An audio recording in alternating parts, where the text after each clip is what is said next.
En Palacio Nacional continúa el presidente López Obrador con el tema de este programa de prevención al consumo de drogas, y aprovecho ese tema para saludarte, Felipe Calderón. Gusto en saludarte, gracias por estar con nosotros esta mañana. Muy buenos días, Ciro, muy buenos días, Manuel, muy buenos días al auditorio, buenos días a todos. Eres nota principal en 4 periódicos hoy. Ahora sí que no alcancé a verlas, pero sí, El Universal, Calderón y la 4T chocan por Policía Federal. En el Reforma acusan a Calderón de azuzar a la Policía Federal. En el Heraldo, Calderón y plagiarios son la mano negra en la Policía Federal. Está buenísimo, buenísimo. Sí, eso es el Heraldo. Calderón y plagiarios. ¿Dónde quedó? Bien. Y en Reforma, que por ahí está. Ya lo pasaste en Reforma, creo. Ya pasé Estamos como en las estampas de los álbumes. Sí. El Milenio. Milenio Es el cuarto. Durazo supone nexo y Calderón refuta la cobarde insinuación. Así es. Bueno, empiezo con eso. Digo que es una insinuación porque no se atreven a decirlo, que la canten clara, que vaya el tiro derecho. Si me van a acusar, que me acusen. Es una insinuación. Y además cobarde porque es así como que simplemente dice el secretario, un policía lo propuso como representante sindical. No hay coincidencia, no es una coincidencia, no es una casualidad. Bueno, pues si me van a acusar de algo, que lo digan a lo derecho y que presenten las pruebas, si no, que se callen, que se retracten y punto.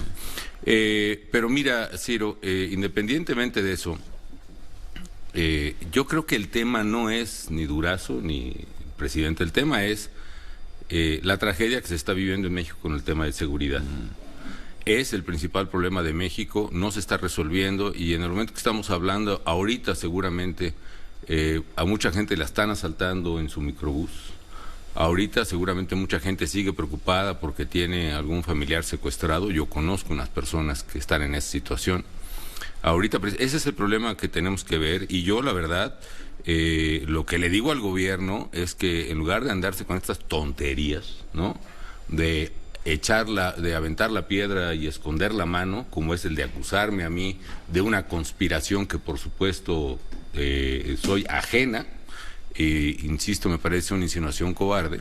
En lugar de eso debieran centrarse en el gobierno y centrarnos todos en buscar las maneras de arreglar el problema de seguridad, que ese no se está arreglando. Por cierto, en el tema de adicciones, nada más. Dijo el presidente López Obrador que antes no había programas de adicciones, que no hubo ni siquiera una campaña. Para precisar, mucha de la gente recordará programas y campañas que hicimos. Las drogas destruyen, por ejemplo, ese era un logo que teníamos muy importante.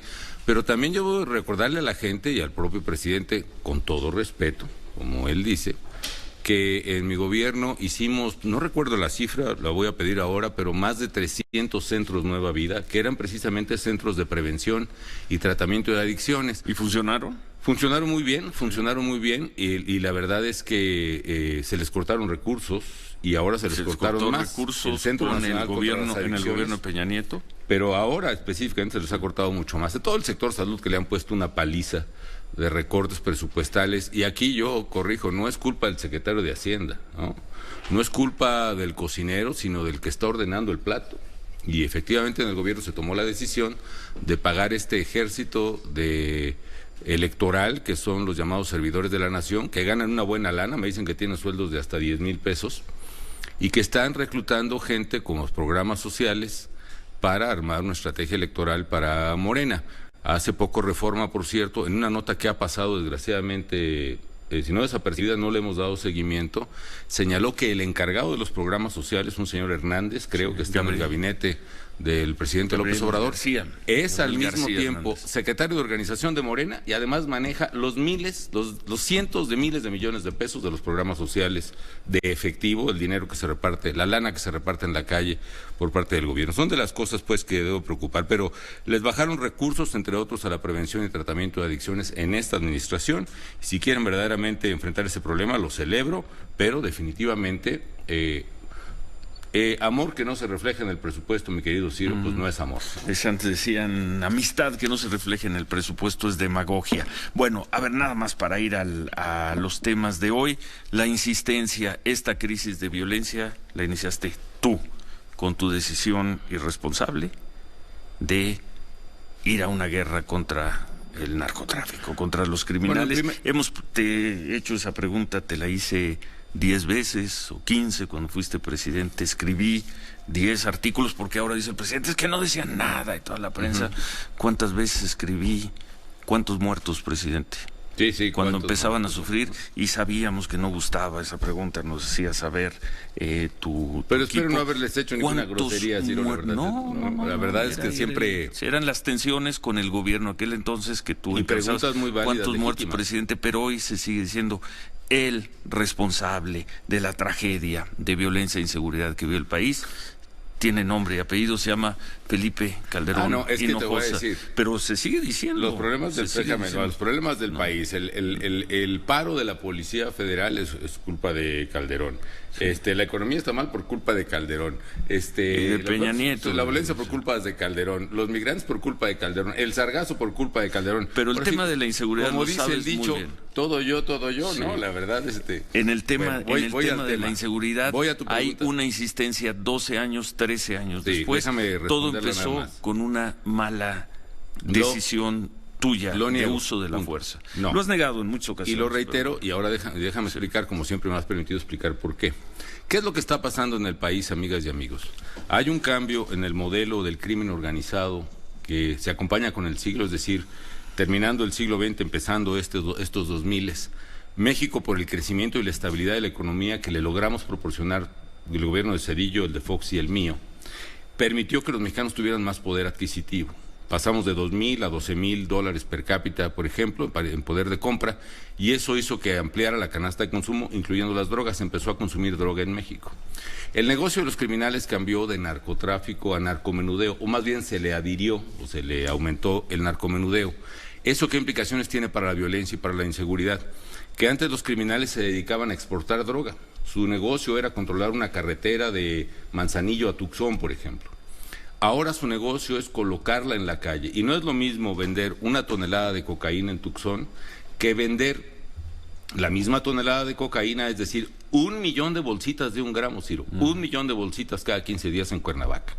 Y eso implica que estos señores tienen que apoderarse de la zona, así como los distribuidores de cualquier producto que se vende, detallista, los de Bimbo, los de la cerveza, los de Coca-Cola, todos, tienen que controlar el punto de venta, tienen que ir a todas las tienditas a cambiar los gancitos apachurrados, a sacar las cocas del refri, etcétera, etcétera. Así estos señores necesitan también el control del territorio. Ese es el gran cambio que hubo, que no se percibió en México, que no se ha entendido todavía. ¿Por qué ese control territorial tiene implicaciones en la violencia? Primero, porque la ola de homicidios en México, la terrible violencia que estamos sufriendo hasta hoy, no es por la acción del gobierno, no es porque yo haya enfrentado a los criminales, que sigo creyendo que esa es la acción correcta. Hay mucha gente que lo sigue diciendo. El gobierno tiene que enfrentar la delincuencia, no rehuirle, no sacarla y no pactar con la delincuencia. La tarea del presidente y del gobernador y del alcalde es enfrentar a la delincuencia y proteger a los ciudadanos, no al revés. Pero bueno, cuando ellos buscan control territorial, primero, los homicidios que seguimos viendo ahora en su mayoría son el choque brutal de 2 bandas que se disputan el mismo territorio. No es la acción del gobierno lo que genera eso. En todo caso, lo que tiene que ver el gobierno con eso no es por actuar contra los criminales, es por haberlos dejado entrar. No es por haber actuado contra los criminales que se generó la violencia, es por haberlos dejado hacer lo que se les dio la gana y permitirle que se apoderaran de nuestros pueblos, de nuestras ciudades, incluso de gobiernos estatales completos, como los Tamaulipas de Yarrington en aquel tiempo, etcétera, o en Guerrero o en Michoacán. Esa es lo que está pasando en México. ¿Y cuál es la salida? Entre otras, hay que construir instituciones muy sólidas, muy fuertes, confiables. Esa era la lógica de la Policía Federal, por cierto. Y desde luego recuperar el tejido social a través de oportunidades para jóvenes, etcétera, etcétera. Pero en resumen, sí, yo enfrenté a la delincuencia. Por cierto, jamás hubo tal declaratoria de guerra al narco, etcétera, ¿no? Yo jamás, no me puede encontrar una declaración que diga, yo le declaro la guerra al narco, o yo le declaro la guerra al narcotraficante fulano. Pero independientemente de eso, mi deber era, y sigo pensando, lo que le hace falta a México es ser un verdadero Estado de Derecho. 2, el gobierno, por la Constitución, tiene un mandato, el presidente dice que es guardar y hacer guardar la ley, y yo quise cumplir ese mandato de guardar y hacer guardar la ley. 3, eso implica una obligación constitucional, legal, pero sobre todo ética, de enfrentar la delincuencia y proteger a las familias de las mexicanas con todo el poder del Estado, y eso es lo que creo que sigue haciendo falta en México. Si el gobierno no se pone las pilas y defiende firmemente a las familias de la delincuencia, vamos a seguir sufriendo los terribles problemas que se están viviendo en el país. Viene la Guardia Nacional, ojalá sea un proyecto exitoso, ojalá sea una institución que funcione y ojalá se marque un cambio en esta tendencia de violencia e inseguridad. Seguimos conversando con el expresidente de la República y hoy promotor en la construcción de un partido político, Felipe Calderón. ¿Cómo van en eso, Felipe? Muy bien, muy bien. Antes de regresar al tema de la Policía Federal. Con una extraordinaria respuesta de la gente. Yo aquí sí quiero agradecerle muy cumplidamente al señor Durazo por la enorme propaganda que le está haciendo México Libre. Se ve que le tienen pavor a que nos estemos organizando para participar en política y que estemos invitando a los ciudadanos. Y yo quiero invitar a toda la gente que nos escucha y que siempre se pregunta, ¿qué hacemos? ¿Hay que hacer algo por México? Que la vía es organizarnos políticamente, las marchas son buenas, los memes también, pero no basta, hay que organizarnos políticamente para postular candidatos, para hacer un contrapeso real al presidente y a su partido en la Cámara de Diputados, para postular candidatos en alcaldías, gubernaturas y verdaderamente rescatar a México. Y el primer paso es registrarse en mexicolibre.org.mx, sin el www, porque hay mucha gente que se va a otra página, sin www es mexicolibre.org.mx, ahí vamos. ¿Cómo van en asambleas? Empezamos las asambleas en mayo y ya afortunadamente vamos avanzando, empezamos con un gran esfuerzo de congregar a la gente, pero ya llevamos 19 asambleas, prácticamente completaremos unas 25 este fin de semana. Y ¿de cuántas? De 200 asambleas distritales, pero ¿Y si van a llegar? Sí, porque nuestro objetivo es llegar hacia el otoño, hacia noviembre, digamos, organizando 10 asambleas a la semana. Ya la semana pasada logramos 5 asambleas la semana antepasada, 6 asambleas este fin de semana. Y 7, y ya vamos agarrando ritmo bastante eficaz. La gente se está organizando. Obviamente tenemos que asegurar que cada distrito, por ejemplo, tenga más o menos 800 registros y eso nos retarda, pero una vez que los tenemos, convocamos asamblea, la gente viene y vamos avanzando. Es decir, se va a dar un efecto de cascada en todo el país. Con excelente respuesta. Solo te digo, Ciro, que para noviembre de este año México Libre va a tener más afiliados que el propio PAN. Y va a tener más comités distritales que el PAN en todo el país. Lo conozco muy bien. ¿Sí? Es un pronóstico, vamos a ver. Ahí vamos, este ritmo así va a ser. Sí.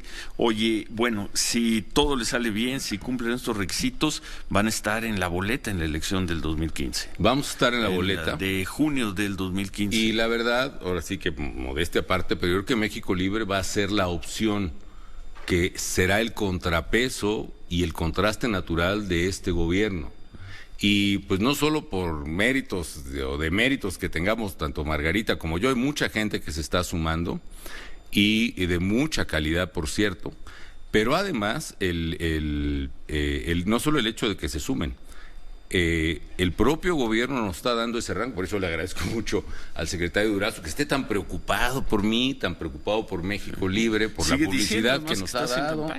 Sigue diciendo pues también, no sé si estás en campaña. Pues estamos organizando un partido político. Estarían en la elección 2015, a ver si me ayudan allá 2021, perdón. A ver si me ayudan en la redacción. En el 2015, en su primera elección, Morena tuvo alrededor de 15% de los votos. Menos, yo creo que debe haber tenido por ahí de 8, una cosa así. 8, bueno.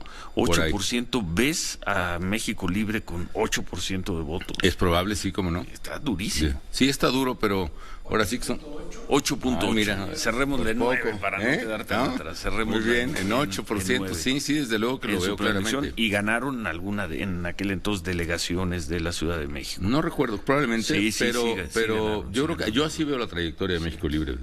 Es decir, no cabe duda, el paso difícil es lograr el registro ahora. Sí. Pero estando en la boleta, Ciro, mira, la verdad nos ayuda mucho, para bien o para mal. Pues toda la campaña que hacen en mi contra, ayer lanzaron un hashtag que quiso ser ofensivo contra mí. La verdad, nomás me están haciendo publicidad, les agradezco. ¿Qué decía ese hashtag? Pues había una serie de tonterías así muy chairas ahí, que muy despectivas, en fin, pero pues la verdad salieron otros mucho más buenos, yo que no los puedo citar porque estamos al aire, pero estoy muy contento de eso, gracias por la publicidad, y sí, señores, tienen razones para preocuparse en el gobierno por nosotros, sí tienen razón en preocuparse, porque sí nos estamos organizando para hacer lo que aprendimos desde chicos, Margarita y yo, que es hacer política con principios, y eso implica la actividad humana encaminada a acceder, ejercer o vigilar el poder para obligarlo a que se subordine al bien común. Y eso es lo que vamos a hacer. Faltan contrapesos en México, lo estamos construyendo, no descartamos construirlo con otras fuerzas, pero queremos hacer una opción ciudadana que abra las puertas a la ciudadanía, a la participación política, a esa gente que la ha rechazado todos los partidos, a la gente que es común, a la que paga impuestos, saca la basura, lleva a los niños a la escuela, la gente que entiende que para salir adelante, Ciro, hay que trabajar y hay que trabajar, que no hay fórmulas mágicas, ni subsidios, ni cosa que, ni ofensas a los demás. Hay que trabajar, es la única manera de prosperar. A esa gente le estamos convocando. Ese ciudadano que nunca ha estado en un partido político es el que está integrando nuestras asambleas, está integrando el quórum que estábamos necesitando, y eso está refrescando, así como está refrescando nuestra propia vida, Ciro, te lo voy a decir, va a refrescar. Será México Libre será una bocanada de aire fresco para la vida nacional. Lo veremos. No vas a estar en las boletas, no vas a ser candidato a diputado. No sé, bueno, la verdad no sé, Giro, no sé, dependiendo que, te voy a decir una cosa, nosotros estamos decididos a avanzar y a hacer la opción para México, y estamos decididos a buscar a las mejores mujeres y los mejores hombres en el país. Mira, voy a revelar una estrategia. Nuestro objetivo es hacer en 2021 el Dream Team. ¿Quién es la mejor mujer, quién es el mejor hombre, el más honesto, el más capaz, el más confiable para ser candidato a diputado por este distrito? Desde ahora abro la convocatoria, invito a que nos manden sugerencias allá a la página de mexicolibre.org.mx, quién quieren que sea un candidato, y que pase la prueba, ahora sí que de las tres honestidades, ¿no? Que decía Pancho Barrio, que decía, oye, si tú eres honesto, pues sí, oye, Ciro, pero honesto, sí, oye, pero honesto, lo que se dice honesto, bueno, no, ya, no exagero, que pase las tres, sí, vas a decir que sí, pero que pase las tres. ¿Y lanzas una convocatoria de a qué? Para que se incorporen a México Libre, pero también que desde ahora nos propongan quiénes pueden ser el Dream Team, los mejores candidatos, mejores mujeres, mejores hombres, para ser candidatos a diputados, donde haya elecciones locales como aquí, alcaldes, por ejemplo, también, para postular una plantilla, una fórmula ideal para ganar el Congreso y ganar alcaldías y gubernaturas en el país. 2021. Para eso primero tienen que cumplir con todos estos requisitos de firmas, asambleas y demás. Manuel. Cambio de tema, Ciro, interrumpo porque la Fiscalía de la República está informando que obtuvo de un juez de control órdenes de aprehensión solicitadas en el caso Odebrecht en contra de Emilio Lozoya, Mariel, Gilda A, Gilda L y Nelly. Quiero pensar que es la madre y la hija de la hermana de Emilio Lozoya. Dice, estas mismas personas cuentan con ficha roja de Interpol con relación a delitos probablemente cometidos en el caso mencionado de Odebrecht e involucra a Petróleos Mexicanos. Este asunto se inició en enero del 2017 y que durante años no obtuvo judicialización. Hoy se han logrado las órdenes de aprehensión que sujetan una probable responsabilidad de los involucrados. Presentó el Ministerio Público ante el juez de control todos los elementos de probanza necesarios para obtener el resultado legal favorable a los intereses de la Federación. Órdenes de aprehensión, pues, pues en contra de Emilio Lozoya y su familia. Caso Odebrecht. Este sí es caso Odebrecht. Interesante, ¿eh? Así ¿Cómo ves, Felipe? Pues mira, bien, la verdad, yo creo que eso depende mucho de Gertz Manero, es decir, no sé si sea voluntad del presidente, no, espero que sí, pero qué bueno que lo están haciendo, la verdad. Mira, también veamos... Qué bueno que están haciendo que están investigando ese caso y otros que indignan mucho a la sociedad. Sí. Mira, la verdad es que quien llevó a la presidencia de la República al licenciado López Obrador fue la corrupción del sexenio pasado, hombre. No demos vueltas, la gente estaba hasta el gorro de eso. Y eso es la situación que nos tiene aquí. Entonces me parece bien que se investigue, que se deslinden responsabilidades y que se den las señales claras de que el que la haga la pague. Eso es verdaderamente muy bueno. Por cierto, qué bueno que dediquen sus esfuerzos a eso y no a otros, a nuestros muchachos voluntarios en la Ciudad de México que están recabando firmas para México Libre, los están deteniendo. ¿Quién los ayer, está deteniendo? La policía de la Ciudad de México, ayer en Reforma, a dos voluntarios de nosotros que estaban ahí, los detuvieron, los estuvieron entreteniendo, les quitaron la propaganda de las formas que traían, ya finalmente los dejaron, pero ¿por qué? ¿Con qué argumento? Con el argumento de que no podían hacerlo.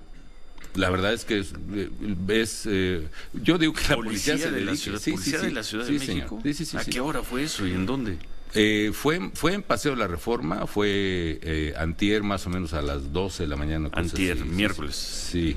Miércoles, fue el miércoles. Pero bueno, mi punto es que... ¿Único caso que tienen registrado en la Ciudad de México? Tenemos otro, pero bueno, se alega que eran lugares privados, algunos centros comerciales, etcétera, ¿no? Pero este sí era de plan Reforma y sí fue muy burdo. Muchos comentarios sobre lo que nos ha dicho Felipe Calderón, que ha estado con nosotros aquí esta mañana. Nos preguntan cómo están juntando recursos para México Libre, que si te están apoyando empresarios, si hay capital privado, ¿de dónde están sacando el dinero? No, básicamente, cada asamblea que tenemos le pedimos cooperación a la gente. Yo, por ejemplo, los libritos que me tocaban del libro que publiqué del reto, los retos que enfrentamos, que por eso está agotado en librerías desgraciadamente, ojalá mi editor lo saque otra vez, pero de los libros que yo tenía, de los que te dan, digamos, ahí, pues los estamos vendiendo ahí, están vendiendo camisetas, están vendiendo gorras los chavos, o sea... ¿Y con eso alcanza? Y también con lo que estamos poniendo nosotros, ¿no? El grupo del comité organizador, digamos, ¿no? Que estoy poniendo yo, lo que pone Emiliano Robles Gómez Mont, lo que ponen, pues con lo que podemos, y con un gran grupo de voluntarios que están de veras metidos hasta el fondo, comprometidos con eso. Desgraciadamente eso nos impide tener equipos pagados en tierra, como se dice. Tenemos voluntarios en todo el país, lo cual nos dificulta la organización de asambleas. Por eso le invito a la gente que nos apoye. A esa que le da coraje que le digan fifí porque trabaja, paga impuestos, insisto, a ustedes, amigas y amigos, vénganse a México Libre, ayúdenos a organizar la asamblea de su distrito. El primer paso, insisto, es registrarse en mexicolibre.org.mx y hagamos de veras, si nos la ponen difícil como lo están poniendo, si lo logramos, este va a ser el partido político con más legitimidad y con más implantación nacional y más espontaneidad, más voluntarios que hay en el país, lo cual nos va a dar un hándicap importante para la elección del 21 y para lo que venga. Bueno, nos escribe, por cierto, los empresarios te deben sacar la vuelta. Deben todo decir, el mundo. Lo queremos mucho, presidente Calderón, estamos con usted, pero mejor nos vemos. Con los viejos tiempos del PAN, te echan porras, échenle ganas, etcétera, pero yo echan, no, porque ya ves cómo están estos, y sí, efectivamente, yo les digo a los empresarios que ahora sí que apóyenos, porque hace mucho, había una vieja táctica muy divertida de los viejos del PAN que decía, oye, apóyame, porque si no, voy a decir que me apoyaste, ¿no? Entonces, no llegó a tanto, pero sí les digo a los empresarios y a los grandes, pues que están muy metidos en sus intereses, que ahí se ven, ojalá les vaya bien, pero al empresario que tiene un negocio desde unos abarrotes, o que es abogado, o que es un médico, o que tiene una empresa chiquita, o que es proveedor, o un pequeño, o un mediano empresa, échenos la mano, busquen la forma de hacer donativos en México Libre. Pues no sé, de 5, de 10, de 50, de 100,000 pesos, la verdad los necesitamos, pero con eso podemos armar muchas cosas, podemos verdaderamente hacer este movimiento espontáneo. Sí necesitamos dinero, eso nos está retrasando un poco, pero afortunadamente ha sido suplido con una gran espontaneidad. Yo voy a ir a Veracruz, por ejemplo, este fin de semana, voy a juntarme con la gente que están registradas en la página, voy a dar una conferencia, voy a pedir recursos y voy a hacer el comité organizador para aventarnos ya nuestras asambleas en Veracruz. ¿Qué es eso de a los Acabo de ir a Colima, por ejemplo, la vez pasada, en fin. Dime, ¿Qué es eso de a los grandes empresarios que están muy metidos en sus intereses? Allá ellos, pues ahí se ven. ¿Los grandes empresarios? Así es. No quieren nada contigo. Pues mira, ya mejor... he hablado con algunos y sí quieren apoyar, pero les da tanto miedo el gobierno que no lo hacen. Entonces, bueno, pues allá ustedes, suerte con su estrategia, ¿no? Bueno. Carlos Marín, ¿te acuerdas de Carlos Marín? Sí, cómo no, saludos. Conoces? Ojalá Carlos, ya que deje de fumar. Que deje de fumar.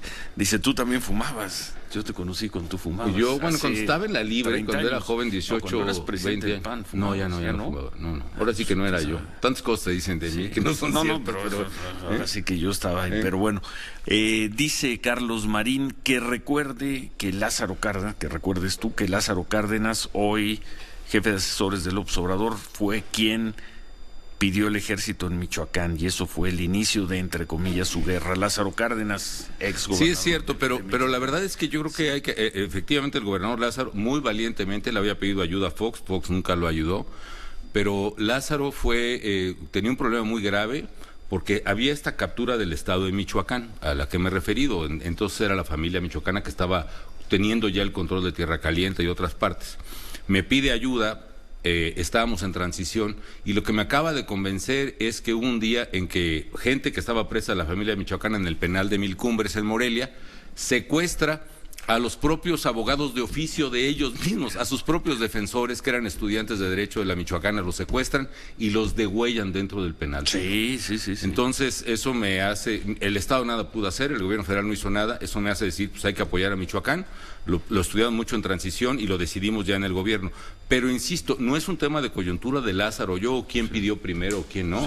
Lo que estábamos viendo, él lo vio, yo lo vi, es este proceso de captura del Estado por parte del crimen organizado, que ciertamente, aunque tuvo su origen en proteger su negocio de distribución de drogas, termina siendo una sustitución del gobierno. Ellos son los que cobran los impuestos, que son básicamente las rentas y las extorsiones, son los que secuestran y son los que generan este caos que hace implosión el sistema de seguridad pública.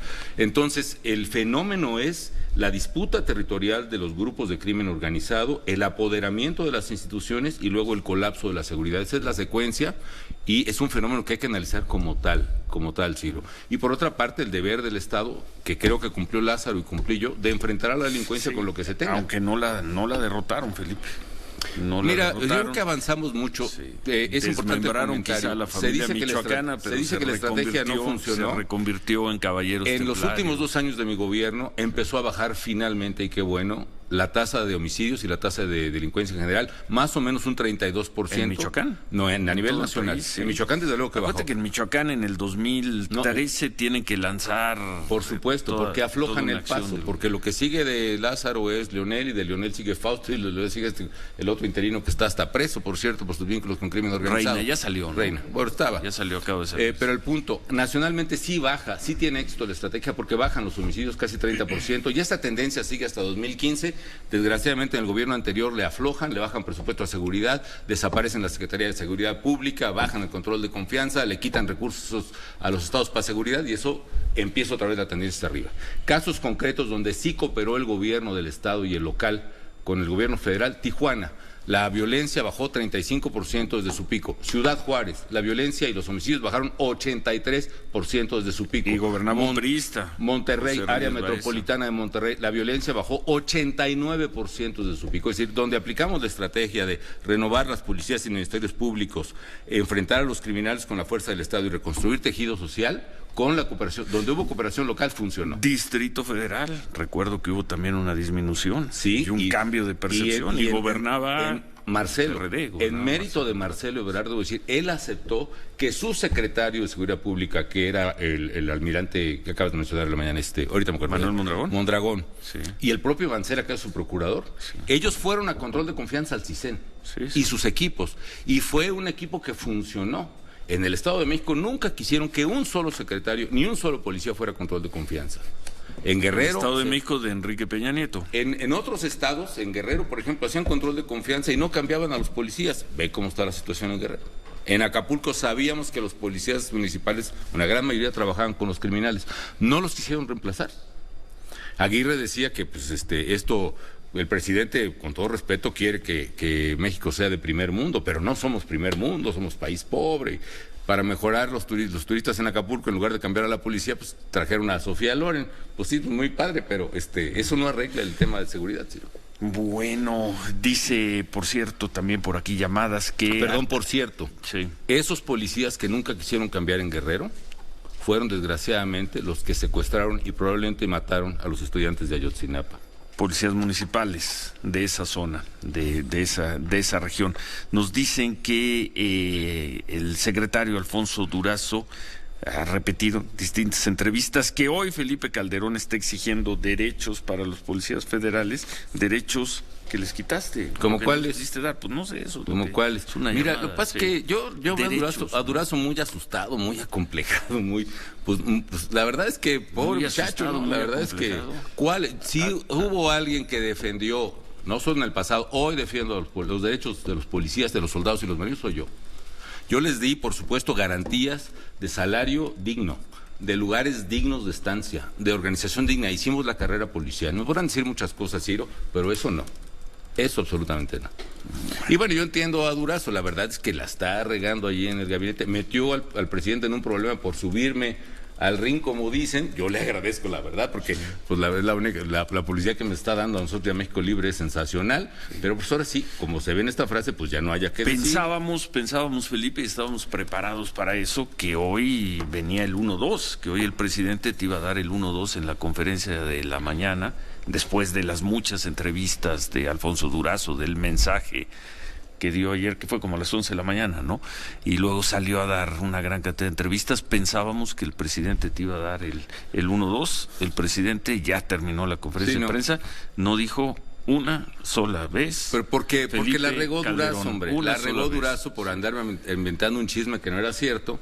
Quiso hacerme chivo expiatorio de sus propios errores, que son de forma y de fondo con la policía, y porque el presidente pues es abusado también. La verdad, como dice el dicho, bien sabe el diablo a quién se le aparece, ¿no? Entonces él, pues, la verdad, no les conviene hacerme un frente ahí, y si me hubiera mencionado el propio presidente, pues hubieran cometido un error al cuadrado, ¿no? Con la información que tienes, ¿ves una probabilidad de éxito para la Guardia Nacional? Con la información que... Mira, honestamente, que tenemos. Deseo de todo corazón que tenga éxito, Ciro, y sí veo una probabilidad, pero así la están regando. ¿Así como? Pues... ¿Cómo vas a traer a policías a la Guardia Nacional a la fuerza? ¿Cómo vas a traer a alguien que no quiere estar en la Guardia Nacional a defender a los demás? Y lo digo también por muchos soldados y marinos que no quieren ser policías, Ciro. Hay muchos soldados que se incorporaron al ejército queriendo defender al país, a la patria, y no haciéndole Van a decir que fuiste tú el que los convirtió en policías, que fuiste tú el que en vez de defender a la patria los mandó a combatir a rateros. Yo sí le pedí al ejército que, en cumplimiento de su tarea constitucional de preservar la seguridad interior amenazada por el crimen organizado que capturaba el Estado, cumpliera esas funciones, porque no había instituciones civiles para cumplirlas, por policías corrompidas o tomadas por el crimen. Ahora, la manera de sacar a los militares de esa tarea de estar en primera línea fue creando policías civiles, concretamente la Policía Federal. La Policía Federal debió haber seguido creciendo. Si hubieran seguido el ritmo de reclutamiento que tendríamos, hoy tendríamos más o menos 100,000 elementos confiables, con lo cual el Ejército hubiera podido, y la Marina pudiera haber seguido su papel supletorio y subsidiario que tienen, que de hecho tienen. Y me parece que el tema de volver ya de por vida a un soldado, un policía, es un tema que hay que explorar. Eso puede hacerla fracasar, como un policía que esté subordinado y esté en un cuartel recibiendo disciplina militar que nunca ha tenido. Yo creo, por otra parte, que el general Rodríguez Bucio es un buen militar y que tiene un amplio conocimiento en la materia de seguridad, y eso puede ser un factor extra. Pero si le siguen bajando recursos a la propia policía, hay una cosa, por cierto, paréntesis, hay un recurso muy valioso que son los aviones que ahora dicen que van a vender. Esos aviones hay que darles mantenimiento y hay que venderlos bien, pero si siguen sin usarlos, sin darles mantenimiento, se van a deteriorar. Eso se puede utilizar si quieren para eso, pero hay que darle a las funciones de Guardia Nacional recursos que son insuficientes ahora. Yo calculo que hay que destinarle más o menos unos 120,000 millones de pesos a la tarea de seguridad en el país y de procuración de justicia, y eso se lo están dando a los problemas de los servidores de la nación, no a las fuerzas de seguridad. Y además hay que reconstruir policías. Y repito, Ciro, lo que te dije cuando era presidente, y lo he refrendado en esta mesa cuando has hecho el favor de invitarme. Cuando haya 32 policías y ministerios públicos estatales confiables y eficaces, ese día se acaba el problema de seguridad en México. ¿Por qué no los hay? Porque hay gobernadores que no le entran, y también porque hay gobernadores que, queriendo entrar, les están cancelando recursos en todo el país. No se vale. ¿Quién? ¿Qué gobernador? El gobierno federal. ¿Qué gobernador le quiere entrar y le están cancelando recursos? Mira, yo estoy viendo a muchos gobernadores, honestamente, que aunque ya no estamos en un partido, yo quiero mucho a los gobernadores panistas. Me parece gente que le está entrando. Le está entrando el gobernador de Baja Sur, le está entrando el gobernador de Querétaro, le está entrando el gobernador de Aguascalientes, el de Durango, ¿no? Y le están entrando sin los recursos federales que complementaban un gasto que es insuficiente para ellos. Les están pichicateando el dinero a los gobernadores, a todos, Ciro, a todos. ¿Por qué? Porque sabemos siempre que las participaciones y las aportaciones federales no son suficientes, y cuando llega noviembre no tienen dinero para cerrar la nómina de los aguinaldos, ni de los empleados federales, ni de los maestros. No tienen dinero para los gastos de salud. Se los están cortando y les están diciendo: tú arréglate con tus participaciones. Si están así, ¿cómo le van a meter a seguridad, que es el problema más importante que traemos todos? Bueno, Felipe Calderón, por la mañana, hoy, Manuel. Hay una encuesta que acaba de salir esta semana, Ciro, de Áreas Consultores, la hace de vez en vez, y ahí van los mejores gobernadores o los mejor evaluados. 1, el de Yucatán, que es del PAN. 2, el de Sinaloa, que es del PRI. 3, Aguascalientes, que es del PAN. 4, Tamaulipas, que es del PAN. 5, Baja California Sur, que es del PAN. Bueno, muy bien por ellos, la verdad, por todos. Pues hay que regresar al PAN. No más, pues es que ahora sí que El problema no son hay que construir la opción política que fue el PAN. En eso estamos precisamente, Ciro. Si yo creyera que el PAN tiene remedio, hubiera seguido ahí. Tardé muchos años en convencerme de que no, hice el mejor esfuerzo. Lo que recibí en su consejo y en su Comité Nacional fueron puros insultos, incomprensiones. Y mira, el PAN se volvió como dicen los chavos ahora, un antro muy famoso, ¿no?, al que todo el mundo quería ir. Y los cadeneros se dieron cuenta de que podían controlar quién entra y quién no, y que eso les implicaba dinero y poder. Los cadeneros son los que controlan el padrón interno del PAN. Han excluido miles de gentes a la mala y han metido también a la mala miles de gentes. Y gente honesta, como la que yo estoy convocando a México Libre, esa nunca pudo entrar. Mis hijos nunca se pudieron afiliar al PAN, porque hace 5 años cerraron el padrón. El cadenero principal se llamaba Ricardo Anaya. Ese es uno. El otro cadenero es el de Michoacán, que es Marco Cortés, el actual dirigente, el cadenero de Michoacán. El cadenero de Sinaloa es el que llevó a la novia del Chapo a ser diputada del PAN. El cadenero de Guanajuato fue el que organizó el taibolazo allá en Vallarta. El otro cadenero es el que tenía una novia menor de edad que además la hizo abortar. No. Y así, la serie es interminable. Esto se volvió un asunto de cadeneros, eso no tiene remedio. Yo invito a la gente y a la gente que simpatice con el PAN a que nos ayuden a crear México Libre, porque esta va a ser la opción ciudadana de México. Gracias, Felipe. Muchas gracias. Y muchas gracias por todo lo que has dicho aquí esta mañana. Gracias a ustedes por por toda la información. Gracias, el expresidente de la República, Felipe Calderón, hoy en, ¿cuántos contamos? 4. 4, por lo menos. Eres nota principal en 4 diarios hoy. Por así que, no está mal. El México de mis recuerdos, ¿no? Gracias a Felipe.